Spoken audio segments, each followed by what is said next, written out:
Cara menghafal, saya baca dengarkan ceramahnya Ustaz Ali Jaber. Ustaz Ali Jaber itu kan menghafal Quran 30 juz. Cara menghafal itu pertama, ambil Quran, jangan letak di bawah, katanya. Kalau di bawah nanti tidur. Nah, jadi triknya jangan taruh Quran di bawah. Quran harus di depan. Kata Syekh Ali Jaber, taruh ke kiri seketek. Jangan dimukul ke kiri. Sehingga mata kita ke model-model. Supaya bergerak. Ya kalau gitu aja. Nah. Bismillahirrahmanirrahim. Bapak Ibu yang dirahmati Allah, menyambung kaji kita bulan lalu. Bulan lalu itu kaji kita tentang beda kesalahan Nabi Adam dengan kesalahan iblis atau syaitan. Secara ringkas ingin kita review sedikit bahwa mengapa kesalahan si iblis atau syaitan ini tidak mendapat ampunan Allah Subhanahu wa taala. Penyebabnya adalah pertama, karena iblis ketika dia salah tidak minta maaf, tetapi justru dia menyombongkan diri. Kemudian yang kedua, iblis melawan kepada Allah. Dan yang ketiga, dia mendendam. Bagaimana bentuk kesombongan iblis ini kepada Allah? Katanya,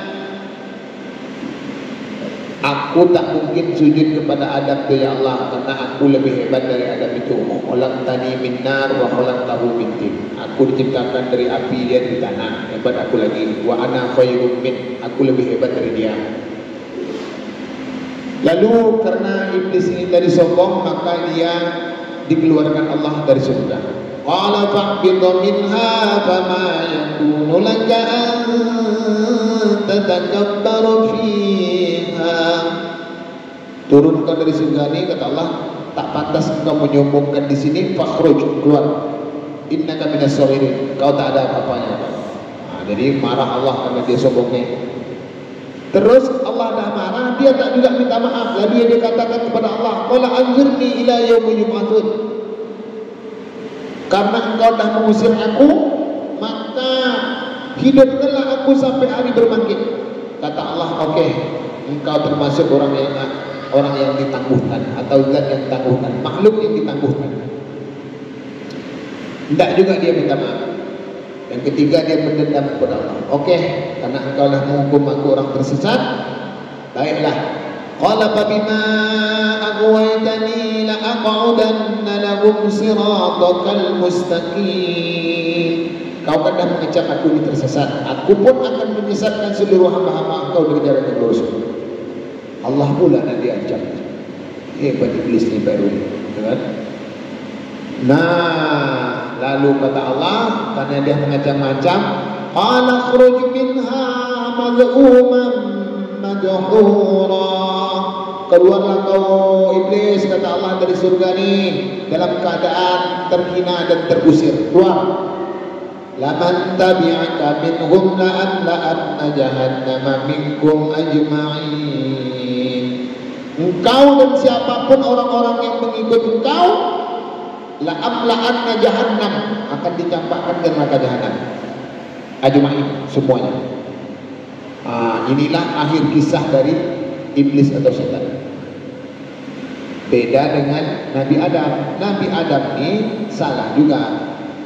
Fala taqraba hadhihi syajarah. Dakwah, tinggal kalian di surga ini, tapi kau jangan dekati pohon ini. Nah, akhirnya dipujuk-pujuk oleh setan. Badallahuma bighurur. Akhirnya Adam dan Hawa tertipu. Ya kan? Falamma dhaqa syajarah, akhirnya dimakanlah buah tadi itu. Begitu dimakan, Lalu datanglah Allah, alam anhakuma antilkuma syajarah damwa, dan dah aku larang kalian mendekati pohon ini. Aku dimakan dua ini. Lalu apa kata Adam dan Hawa? Ya Allah, Rabbana zalamna, ya Allah, ya Tuhan kami, zalamna, kami telah menganiaya diri kami, wa illam taghfir lana, jika engkau tak ampuni kami, wa tarhamna, engkau tak rahmati kami, lanakunanna minal khasirin, kami akan termasuk golongan orang yang merugi. Jadi bedanya kalau iblis tadi melawan, menyombongkan diri, kalau Adam langsung minta ampun kepada Allah. Setelah dia minta ampun, apa kata Allah? Fatalaqa Adamu min Rabbi kalimatin fataba alaihi. Tatkala Allah dan Adam ini, Adam telah fatalaqa, Allah telah menerima doa Adam ini, fataba alaihi, maka Allah ampunilah dosanya. Jadi apa kesimpulan di kisah ini tadi? Kalau kita salah, segera minta, tidak usah melawan, tidak usah mencari pendalilan. Salah dia salah aja, minta maaf Allah. Allah itu suka dia kalau kita minta maaf. Ya ibadiyalladzina asrafu ala anfusihim la taqnatu min rahmatillah. Wahai Muhammad, kasih tahulah kepada orang-orang yang telah melampaui batas dirinya. Kita lah banyak berbuat maksiat, banyak dosa, banyak berbagai kezaliman kita buat. Kasih tahu kepada mereka-mereka yang dah berbuat dosa banyak-banyak ni, kata Allah, la taqnatu min rahmatillah, mereka jangan putus asa dengan rahmat Allah. Innallaha yaghfirudz dzunuba jami'a, sesungguhnya Allah mengampunkan setiap dosa. Apapun dosa kita, datanglah kepada Allah untuk minta ampun, Allah akan ampun. Ud'uni astajib lakum, mintalah kepada aku perkenankan Allah. Itu bedanya antara kesalahan iblis dengan Adam. Maka yang harus kita contoh macam Nabi Adam lah. Kalau salah segera minta ampun. Makanya tadi begitu kita selesai salat langsung istighfar. Astagfirullah, astagfirullah, astagfirullah, astagfirullah, astagfirullah. Karena dalam sholat tadi kita tak menghayal kemana-mana. Enak bu? Ibu tadi kan tak kemana-mana bikin Allahu Akbar. Lah ini imam nampak ini jatuhnya. Imam pergi umrah ada. Ingatlah imam pergi umrah ada. Tak terkonsentrasi gitu. Berapa hari imam pergi ada? Kena 2 minggu lah mau ni. Dipotong gaji dah tadi. Itu fikir. Gaji imam pula ni. Gaji imam pula ni fikir. Begitu selesai salat, kita tak buka mana-mana akal kita minta ampun kepada Allah langsung. Astagfirullah ya Allah, astagfirullah, astagfirullah, astagfirullah. Gitulah. Akhirnya yang menghayal-menghayal tadi itu Allah pahami lagi. Adalah cincailah Allah. Itu cincailah. Sebab itulah ada ulama yang mengajarkan doa kepada kita. Rabbi, wahai Tuhanku, waj'al sayyiati sayyiati man ahbabta. Engkau jadikanlah kesalahan aku ni kesalahan orang yang engkau cintai. Awak buat salah, tapi Allah tetap cinta ke kita. Adam tadi salah, tapi Allah tetap sayang, dimaafkan. Iblis salah, tak kena maaf. Ini kajian bulan lalu. Karena tidak dicatat, aku disebut sekarang supaya nyambung. Malam kini kita sambung kaji kita dengan bagaimana kita nak mengalahkan setan ini. Setan ini kan dia nampak kita, kita tak nampak dia. Kadang dia akan lebih unggul dia. Kata Allah, kalian memang tak bisa melawan setannya sendiri. Karena itu minta tolonglah kepada Allah. Maka judul kita malam ini doa minta pertolongan kepada Allah dari bujuk rayuan setan. Ada doa-doanya. Kita dalam hidup ini tidak hanya kepada setan saja harus minta tolong. Semuanya kita ini minta tolong sama Allah. Tak ada satu pun dalam hidup ini yang bisa kita kerjakan sendiri tanpa Allah. Tidak hanya ke setan ini sebenarnya. Tapi kalau kaji kita tentang setan, tentu doa untuk setan itu baca. Ibu-ibu tadi keluar dari rumah baca doa. Apa doanya? Bismillahi, dengan nama Allah. Bismillahi tawakkaltu ala Allah, dengan nama Allah aku berserah diri kepada Allah. La haula wala quwwata illa billah. La haula wala quwwata. Tak ada daya, tak ada kekuatan melainkan pertolongan. Jadi kita dah menserahkan diri kita ni pak kepada Allah. Keluar dari rumah tadi dah kita serahkan diri ni kepada Allah. Aku tak tahu ni ya Allah apa yang akan terjadi ni kalau dah keluar dari rumah ni, dah hidup atau tidak ni, dah selamat atau tidak. Bismillahi, dengan nama Engkau ya Allah. Tawakkaltu ala Allah, aku serahkan diri ini kepada Allah. Kalau aku mati di jalan ke masjidnya, semoga Engkau terima. Itu dia. Jangan kita serahkan kepada Allah. Bapak-bapak yang naik kendaraan, baca doa naik kendaraan. Nah, kok di starter ya. Ada yang berkengkol. Begitu nak menstart kau tadi, nak kita jalan, apa baca? Subhanalladzi sakhkhara lana hadza wa ma kunna lahu muqrinin wa inna ila rabbina lamunqalibun. Apa isi doa ini? Subhanallazi sakhkhara lana hadza. Maha suci Engkau ya Allah yang telah menundukkan kenderaan ini bagi saya. Jadi kenderaan ini kau tunduk ini kepada awak. Apa kata awak? Belok kiri kita, belok kiri, kanan, kanan. Menjamping lo tadi enggak. Gitu tadi Bok, enggak. Lurus. Tenang kenderaan ini. Karena Allah yang telah menundukkan itu kita. Ada waktunya kenderaan itu melawannya sama awak. Awak rencana nak memencet rem, gas pikir. Akhirnya udah tercampak, terlemparin, ngegas juga lagi. Itu kalau kenderaan itu tidak ditundukkan Allah. Pernah ada bapak menengok melihat? Ada bapak mengalami? Awak udah tergolek, terlemparin itu, gas masih? Biasanya ibu-ibu nampak. Dan jelas nak melantak dinding, centang. Memanglah kalau kenderaan tidak bisa dijinakkan lagi, melawan. Siapa yang menundukkan kenderaan ini? Allah Subhanahu wa Ta'ala. Jadi kita kok bisa selamat semua atas pertolongan. Nah,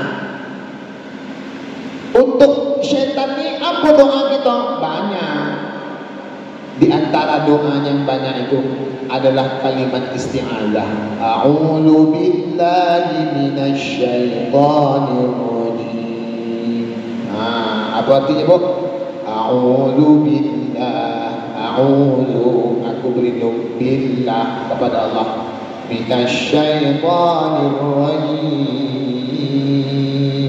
dari segala bentuk tipu daya godaan setan ar-rajim yang telah dikutuk Allah. Apa kutukan Allah kayaknya? Inyo akan dicampakkan ke neraka. Semoga Allah jaga kita. Sebab itulah ada ulama yang mengatakan setiap kita baca basmalah dalam sholat kita itu disunahkan, kata Imam Hanafi, untuk mengucapkan kalimat ta'awudz. Jadi Allahu Akbar, dah baca doa iftitah kabira atau inni wajahtu atau Allahumma ba'id baini wa baina, terserahlah apa doa Bapak. A'udzu billahi minasyaitonir rajim. Bismillahirrahmanirrahim. Ustaz tadi tidak dengar orang ta'awud? Dia dalam hati disirkan. Nanti kalau saya jaharkan ribut orang syuhada. Imam tadi kuat ta'awud, gimana? Apa mazhab itu? Ribut lagi itu ada. Sebenarnya ada, tapi memang disirkan agar kita dilindungi dari godaan setan. Terus yang kedua, Allah sebutkan dalam Al-Quran, waqul, katakanlah, Rabbi a'udhu bika min hamazatis syayatin.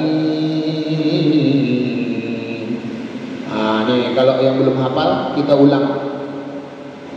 Rabbi, wahai Tuhanku, a'udhu bika, aku berlindung kepada Engkau, min, dari, hamazatis syayatin, dari setiap godaan dan rayuan setan. Dah apa bu? Bu, belum. Rabbi, oi Tuhanku, a'udhu bika, aku berlindung kepada Engkau, min, dari hamazatis syayatin, dari segala bentuk bujuk rayuan setan. Kita ulang lagi. Rabbi, Rabbi, a'udzu bika min hamazatis syayatin. Rabbi, a'udzu bika min hamazatis syayatin.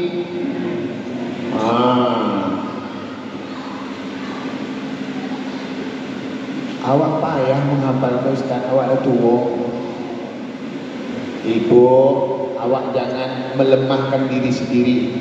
Kadang awak pun ada, ada tua, dapat 4 kali hilang ujung, dapat ujung hilang koma. Awak sendiri yang melemahkan badan awak kau. Akhirnya memang iyalah tak tahu.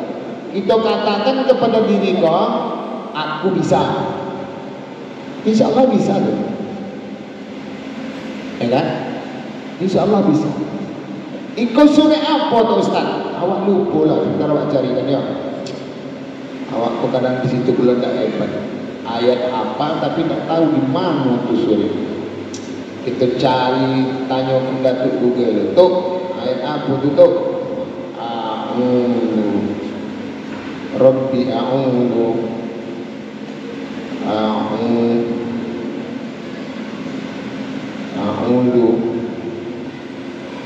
Rabbi a'udhu bika min hamazatis syayatin. Surat Al-Mu'minun ayat 97 dan 98. Nanti tengok di rumahnya bu. Surat Al-Mu'minun ayat 97 dan 98. Doa tadi itu ada dalam Al-Quran. Al-Mu'minun ini surat ke-23 nih insyaAllah. Jadi surah Al-Mu'minun ayat 97-98. Ini tadi waqul rabbi, katakanlah wahai Tuhanku, a'udzu bika, aku berlindung kepada Engkau, min hamazatis syayatin, dari setiap bisikan setan. Nanti kalau belum hafal, cara menghafal. Ini cara menghafal. Pertama, yakinkan diri awak bisa menghafal. Jangan kayak tadi, awak dari sana memang hutang kalau ada dari sana, dosa lah banyak. Begitu ke bulo, dosa lah banyak dari sana apa. Awak sendiri yang mengatakan awak pun lah banyak berdosa, padahal Allah janji tadi akan mengampuni dah. Karena awak malih. Enak, awak tu malih, awak cari pendalilannya supaya tak dapat. Padahal tak gitu. Kata Nabi, Allah itu ana wanni abdi bi. Aku ni kata Allah menurut sangkaan kalian aja. Kalau kalian menyangka kalian bongak kan. Gitu kan? Tapi kalau kalian menyangka bahwa kalian akan mampu kalian tidak. Jadi cara menghafal, saya baca dengarkan ceramahnya Ustaz Ali Jaber. Ustaz Ali Jaber itu kan menghafal Quran 30 juz ya. Cara menghafal itu pertama, ambil Quran, jangan letak di bawah katanya. Kalau di bawah nanti tidur. Karena mantu tu dah berat ikonya. Konya orang yang baca Quran menunduk ni tak sampai 5 menit tu Pak, langsunglah goyang. Pertama tak tanggung lah. Apalagi kalau malam-malam iktikaf nak. Malam iktikaf datang jam 2 di masjid, langsung semangat. A'udzu billahi minasyaitonir rajim. Bismillahirrahmanirrahim. Alif lam mim. Dzalikal kitabu la raiba fihi hudan lil muttaqin alladzina yu'minuna bil dah langsung mengeji hilang. Jadi triknya jangan taruh Quran di bawah, Quran harus di depan. Kata Syekh Ali Jabir, taruh ke kiri seketek, jangan di muka loh, ke kiri, sehingga mata kita ke mendekat supaya bergerak. Jangan kalau gitu aja. Biarnya ke kiri sikit. Iko trik orang yang menghafal Quran. Jangan dihafal dulu, baca dulu, baca. Baca dulu. Kalau belum lancar, baca sampai 20 kali. Tak lancar sekali, 2 kali, 3 kali, sampai 20 kali. Rabbi a'udzu bika min hamazati syayatin. Rabbi a'udzu bika min hamazati syayatin. Rabbi a'udzu bika min hamazati syayatin. Enggak usah dihafal dulu, pokoknya baca dulu. Tengok huruf tu baik-baik. Rabbi a'udzu bika min hamazati syayatin. Rabbi a'udzu bika min hamazati syayatin. Kita tengok huruf tu satu-satu. Nanti baru kita mulai menengoknya baik-baik tu, kita ingat Rabbi a'udzu. Kita bayangkan tulisannya tadi, Rabbi a'udzu bika min hamazati syayatin. Jadi terbayangnya tulisan tu. Tulisan tadi itu terbayang semua awak. Itu sebayangnya lengket. Itu kata Syekh Ali tadi. Makanya Imam Syafi'i itu kata para ulama, sehari di bulan Ramadan itu bisa menamatkan Quran berapa kali nak? Awak satu juz itu nak berbuih dia bisa menamatkan Quran berapa kali? Macam mana caranya? Kata para ulama, ini tak dibacanya lagi depan. Inilah di scan aja Quran tu.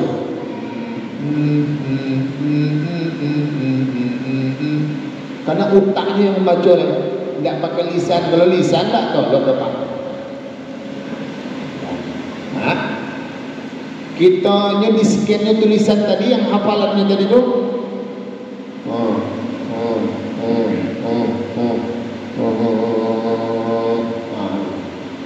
Itu cara. Selamat mencoba. Kalau tak kalok, bangun balik. Jangan tak kalok langsung dari bantal, tak? Memanglah teori ko gagal sekali, ulang 2 kali, gagal 2 kali, ulang 2 kali. InsyaAllah lama-lama dapat. Itu doa yang pertama. Doa yang kedua, ini 2 doanya sih kau, ayat 97 sama 98 tadi kan. Wa a'udzu bika, dan aku juga berlindung kepada engkau, Rabbi, wahai Tuhanku, ayyahdurun, dari setan ini berada di diri aku ya Allah. Jadi setan telah membuat sarangnya di badan awak. Jangan sempat setan itu punya sangkar, punya tempat khusus di diri kita. Kita doakan, wa a'udzu bika rabbi ayyahdurun, wa a'udzu bika rabbi ayyahdurun. Kita ulang-ulang tadi bisa sampai 20 kali. Itu agak pendek ni, insyaAllah dapat. Dah begitu dah hafal, supaya hafalan ni kau bisa lengket, kita dalam solat bawa. Kami ibu hafal tu, misalnya besok pagi mulai, ibu solat duha, ibu baca dalam solat duha tadi, Allahu Akbar, wa qur Rabbi a'udzu bika min hamazah lah lupa. Hilang, enak. Diingat-ingat tak niu dia datang, golok satunya, tak bisa boleh. Habis dah keluar Allah balik. Ulhu. Ya, jadi tak masalah dah, tak masalah. Sah salat tak? Sah. Tak ada tak sah. Ya biasa tu. Sedang imam sudah saja lupa kadang balik ke ayat ini apa. Pernah tak ibu solat di belakang imam sudah? Ra'isul A'immah, ketua imam Masjidil Haram tu pernah lupa. Badannya ulang lancar apa 30 juz. Yang namanya lupa tu kan karakter kita manusia biasa gitu. Kalau lupa, lah awak ulang-ulang tak nampak dah gelap. Nah, balik ayat yang biasa. Qul huwallahu ahad, Allahu samad. Itu pun lupa, tak rukuk langsung. Allah. Memang awak berlindung dari setan betul-betul dilawan dia awak sekolah. Insyaallah enggak. Tapi kalau memang kejadian lupa juga langsung rukuk. Jangan stres, santai aja. Karena memang kita ini diuji sama Allah akan kekuatan kita untuk istiqomah.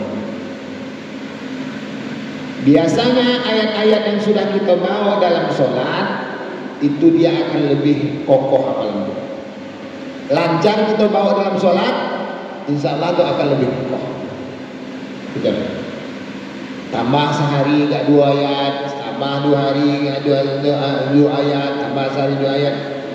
Yang dah hafal itu diulang-ulang terus. Jangan hafal tak diulang, lewat. Tidak dapat deh. Ini lagi disebut oleh orang tua-tua kita. Lancar kaji, nak diulang. Pasal jalan, nak ditempuh. Kalau barang ini tak diulang, lupa. Memang begitu. Nah, Bo. Jadi jangan kecewa nanti kalau lupa. Ulang lagi. Sebab mau akhirnya hafal atau tidak itu tidak terlalu target kita. Yang penting kita dah mengikhtiarkannya. Kalau lupa berarti takdir kita memang melupakan Allah. Ya udah, ulang itu dapat pahala terus. Jadi ini doanya. Terus Allah membuat contoh dalam Al-Quran. Nanti tengok surat Yusuf ayat 24. Allah membuat kisah hambanya Yusuf alaihissalam itu bisa lepas dari godaan syaitan itu karena Allah yang telah menjaganya. Kan ceritanya kayak gini. Nabi Yusuf ini digoda oleh istri raja. Dalam Al-Quran itu disebut Imra'atul Aziz, istri raja. Yang menggoda Yusuf ini istri raja. Mengapa Allah menyebut yang menggoda Yusuf itu istri raja? Mengapa Allah tak sebut orang yang cantik? Tidak gitu kata Allah. Allah sebut istri raja. Kata ulama tafsir sebabnya adalah yang namanya istri raja pasti cantik. Tidak ada istri raja tak cantik. Kecuali raja yang tak ada punya tahta. Mana? Kalau raja-raja dulu itu istrinya orang paling cantik di negeri itulah. Andaikan Indonesia di sebuah kerajaan, maka raja kita akan memperistri orang paling cantik di Indonesia. Begitu tuh, Pak. Itu pasti.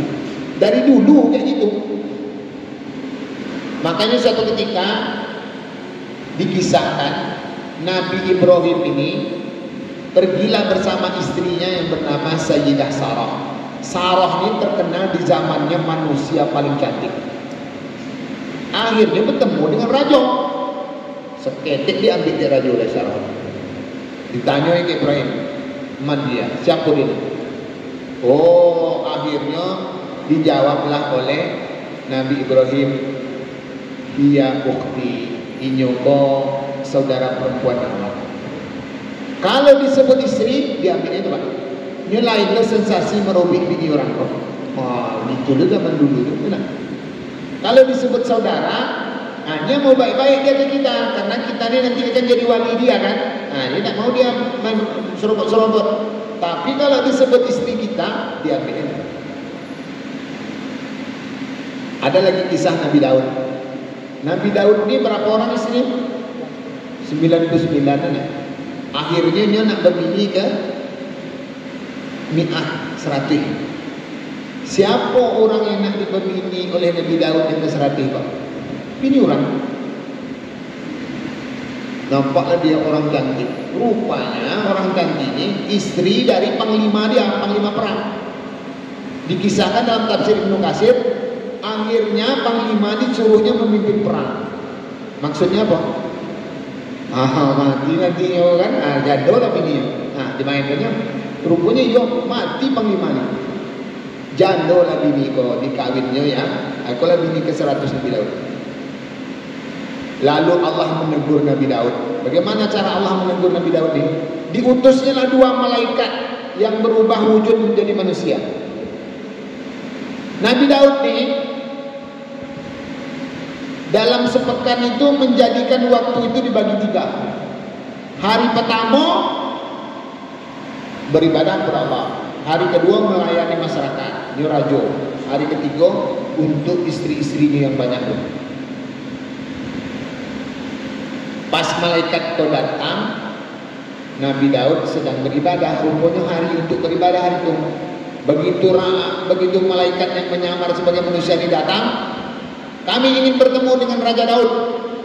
Kata pengawal, hari ini tak boleh bertemu karena hari ini Raja sedang beribadah, tidak boleh diganggu. Oh, ya kalau sudah beribadah tak boleh diganggu. Karena yang malaikat itu didobrak. Tembuslah pengawalan ini, sampailah 2 malaikat yang menyamar tadi ke tempat ibadahnya Nabi Daud, fil mihrab, dekat mihrab. Sampai di situ terkejutlah Nabi Daud, kok bisa nih kecolongan nih, ngapa kalian nih? Orang ini menerobos wahai Nabi Daud. Ada apa kalian di sini? Kami ingin mengadu, kata malaikat. Apa yang ingin kalian adukan? Ini dia nih, ditunjuk oleh malaikat yang satu ini. Dia nih punya kambing 99 ekor. Kambing saya cuma 1 ekor. Nah diambilnya pula kambing saya nih. Kata malaikat itu. Ditanya ke malaikat yang mengambil, betul kamu mengambil kambing yang 1 ekor? Betul. Mengapa kau serakah kali? Kambing dah 99, kambing kawan yang 1 ini kau ambil lah. Serakah kali kau. Disumpah-sumpah. Kau juga katanya. Begitu. Nabi Daud. Kau juga. Bini dah 99, bini orang seorang dia ambil juga. Pakai bahasa Minang saya. Bukan. Itu translate-nya aja. Barulah Nabi Daud tadi sadar. Iya rupanya bini lah 99. Rupanya tak sadar Nabi Daud beruk. Makanya apa kemudian pas menambah tidak sadar. Makanya ingatkan nampak lah. Abang lah 3 bini abang nambah. Iya ya. Tak ingin buat 3. Nah ibu-ibu sama Allah berbahagia. Kembali ke kisah itu tadi, Makor Rajo itu akan beristri orang paling cantik di negeri itu. Dan berarti yang menggoda Nabi Yusuf ini orang paling cantik. Bini Rajo. Yang namanya bini Rajo itu pandai berdandan. Gak sama dengan ibu-ibu ku berdandan, kadang gigi lah bekas lah lipstick. Gaya nak tanggung pergi pesta, begitu golak gigi lah merah. Awak lah lihat yang menunggunya setengah jam 40 minit, kira tak selesai gaya. Kok tahu Ustaz, nampak dah apa ibu-ibu kau tempat pesta kan? Ustaz, gigi merah je belum? Tapi tak ibu-ibu yang disiko dah. Ibu yang disiko tak tahu awaknya. Nah, berarti yang menggoda Nabi Yusuf itu orang paling cantik, orang paling hebat berdandan karena ini istri raja. Ketika dia menggoda Nabi Yusuf ini, Allah menggambarkan itu istri raja itu sudah sangat pengen ke Yusuf. Walaqad hammat bihi. Itu istri raja betul-betul dah pengen betul dia ke Yusuf. Yusuf ini pengen tak ke istri raja? Pengen. Wahamma biha. Yusuf juga pengen ke istri raja ni. Orang tercantik lah Pak. Istri raja pula. Yusuf ni laki-laki sehat normal. Bukan model apa. Kau yang dah pakai doping. Dah pakai cetalu tapai lah. lah pakai jus pinang muda lah. Ujung-ujungnya tidak diselesai bu. Begitu. Iko Yusuf itu laki-laki remaja masih kuat, digoda sama perempuan yang cantik, istri raja pula. Nabi Yusuf itu tergoda, maka kata Allah, wa hamma biha. Yusuf itu juga pengen. Lalu apa yang membuat Yusuf tadi tak jadi berbuat maksiat? Maka tengok firman Allah berikutnya. Laula ar-ra'ahu burhana rabbi. Seandainya tidaklah Yusuf ini menengok burhan, ada tanda-tanda dari Allah, Yusuf jangan, kata Allah. Jadi yang menyelamatkan Yusuf ini dari godaannya siapa? Allah Subhanahu. Itulah pentingnya kita minta doa kepada Allah agar Allah menjaga kita. Kita ni sebenarnya bapak-bapak, ibu-ibu, ketika berbuat maksiat itu sebenarnya peringatan Allah itu datang juga. Datanglah seorang pejabat ke saya. Betul Ustaz. Saya dulu waktu jadi pejabat kadang pergi ke Eropa, pergi ke Jepang, pergi ke Jakarta, kadang pengen nak berbuat maksiat. Suasana mendukung, duit ada, penjagaan bisa, tapi terbayanglah wajah orang rumah, terbayanglah wajah anak-anak, terbayanglah wajah oma awak, terbayanglah wajah ayah awak. Itulah diantara burhan, ya kan?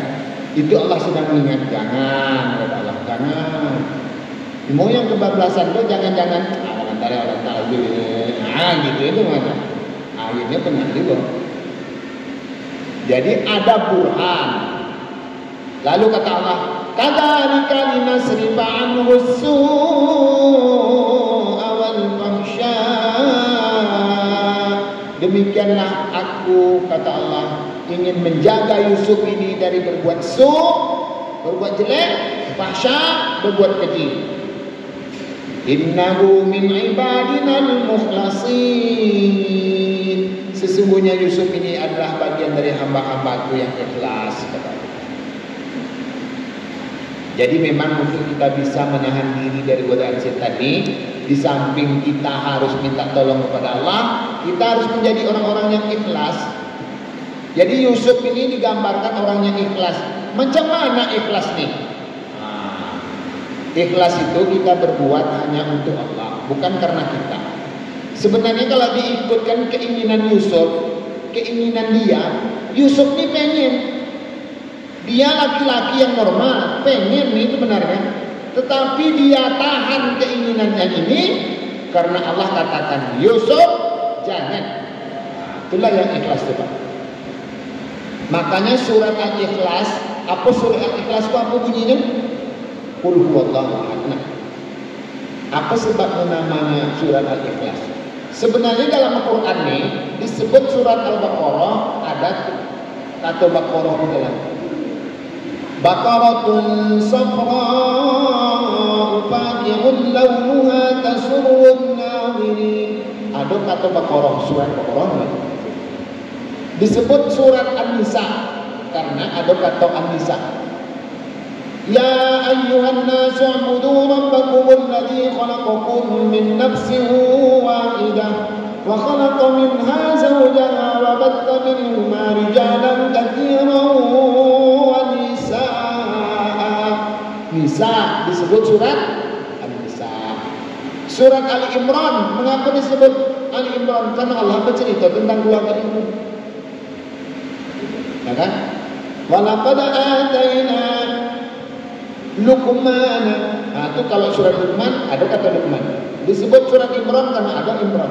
Wa in qalat imra'atu Imran. Bercakaplah istrinya Imran. Disebut surat Imran. Ali Imran, keluarga Imran. Sekarang surat Al-Ikhlas. Tidak ada kata ikhlas rumah. Qul huwallahu ahad. Tidak ada kata ikhlas. Allahus samad. Tidak ada kata ikhlas. Lam yalid wa lam yulad. Tak ada kata ikhlas. Wa lam yakul lahu kufuwan ahad. Tak ada kan? Tapi kok namanya surat Ikhlas? Karena isi surat ini semuanya untuk Allah. Qul huwallahu ahad, katakanlah Allah itu Maha Esa. Allahus Samad, Allah bukan mengandungkan diri. Lam yalid wa lam yulad, Allah itu tak beranak dan tak perlu anak sesuatu. Wa lam yakul lahu kufuwan ahad, tak ada yang setara dengan Allah. Semuanya ini untuk Allah. Jika kita melakukan sesuatu untuk Allah, itu disebut Nabi Yusuf tadi, kalau diturunkan keinginan dia pengen, tapi dia ikutkan keinginan Allah, maka disitulah disebut kita ikhlas.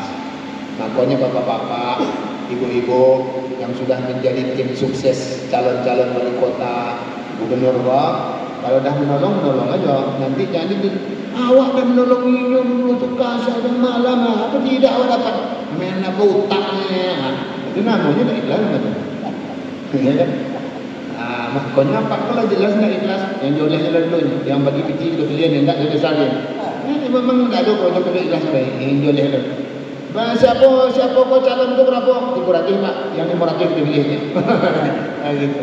Mana ada kerojo-kerojo ikhlas, ada cuti-cuti ikhlas. Siapa yang bagi kita mainkan, yang tak bagi tinggal. Bapak Ibu hamba Allah yang berbahagia, kesimpulan akhir dari kaji kita malam ini adalah agar kita dijaga dan dipelihara Allah SWT di segala bentuk bujuk rayuan setan ini, mari kita bacakan doa-doanya. Yang belum hafal silakan dihafal. Bila tidak akan dibaca Ustaz, terserahlah bila-bila itu. Tapi ada juga ulama yang merekomendasikan membacanya di akhir sujud terakhir, atau ada juga yang mengatakan di tahiyat terakhir. Silakanlah. Anda baca dalam sholat, di luar sholat, yang jelas ini ayat Al-Quran boleh dibaca kapan saja. Semoga Allah jaga kita semua insyaallah. Amin. Subhanallahumma wa bihamdika asyhadu an la ilaha illa anta astaghfiruka wa atubu ilaik. Assalamualaikum warahmatullahi wabarakatuh.